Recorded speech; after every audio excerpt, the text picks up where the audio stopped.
Hi hello வணக்கம். இந்த உலகத்தில் பிறந்த அனைவருக்கும் வணக்கம். நான் இன்றைக்கி என்ன செய்ய போகிறேன் அப்படின்னு பார்த்தீங்கன்னா தக்காளி ஊறுக்கா.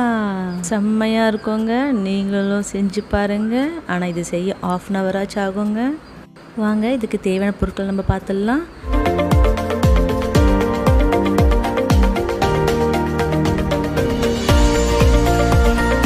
நான் ஒரு 1/2 கிலோ தக்காளி எடுத்துருக்கேங்க.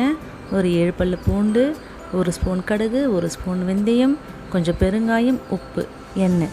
இது மட்டும்தாங்க எனக்கு தேவையான பொருட்கள். இந்த கடுகையும் வெந்தயத்தையும் 1 ஸ்பூன் எடுத்து நம்ம ஒரு பேனில் போட்டு வறுத்து அது பட்டுன்னு பொரிஞ்சதுக்கப்புறமா நம்ம அது மிக்சியில் நல்லா தூள் பண்ணி அரைச்சி வச்சுக்கணுங்க.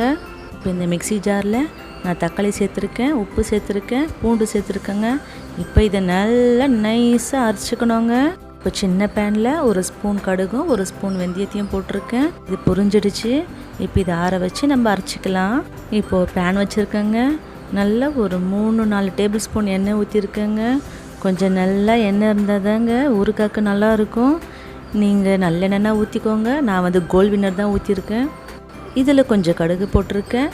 இப்போ கடுகு பொரிஞ்சதுமே நம்ம அரைச்சி வச்சுருந்த தக்காளி, உப்பு, பூண்டு இந்த அரைச்ச விழுதை நான் இதில் சேர்க்குறேங்க.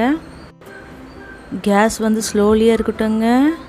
ஸ்லோலியே குக் ஆனதாங்க நல்லாயிருக்கும். நீங்கள் தீ ஜாஸ்தியாக வச்சிட்டிங்கன்னா அது மேலெல்லாம் தெளிக்குங்க. தட்டு போட்டெல்லாம் மூடக்கூடாது. இப்போ இது கூடவே நான் காரத்துக்கு ஏற்ற போல் நான் சக்தி மிளகாத்தூள் போட்டிருக்கேங்க. நான் 3 ஸ்பூன் போட்டிருக்கேன். இந்த ஊறுகாய்க்கு கொஞ்சம் காரமும் கொஞ்சம் உப்பும் கொஞ்சம் ஒரு சிட்டிகை கொஞ்சம் தூக்கலாக இருந்தால் தாங்க நல்லாயிருக்கும். இதை அப்பப்போ கிண்டி விடுங்க. ஸ்லோலியே குக் ஆகட்டும்.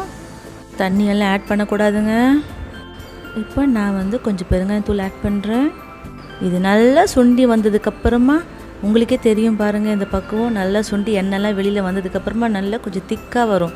அந்த ஸ்டேஜில் நம்ம கேஸ் ஆஃப் பண்ணிவிட்டு நம்ம தூள் பண்ணி வச்சுருந்த கடுகு வெந்தயத்தை நம்ம இதை ஆட் பண்ண போகிறோம். இதை ஆட் பண்ணதுக்கப்புறமா நம்ம ஃபேன் காற்றுல நல்லா ஆற வைக்கணுங்க.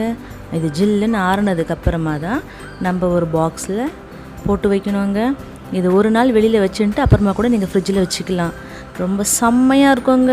நீங்களும் செஞ்சு பாருங்கள். தக்காளி ஊறுகாய் செஞ்சு பார்த்துட்டு எப்படி இருக்குன்னு சொல்லுங்கள், கமெண்ட் பண்ணுங்கள். தேங்க்யூ.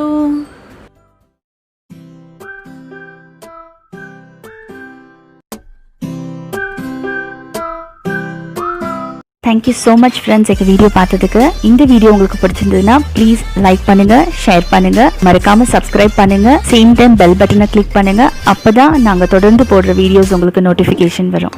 தேங்க்யூ.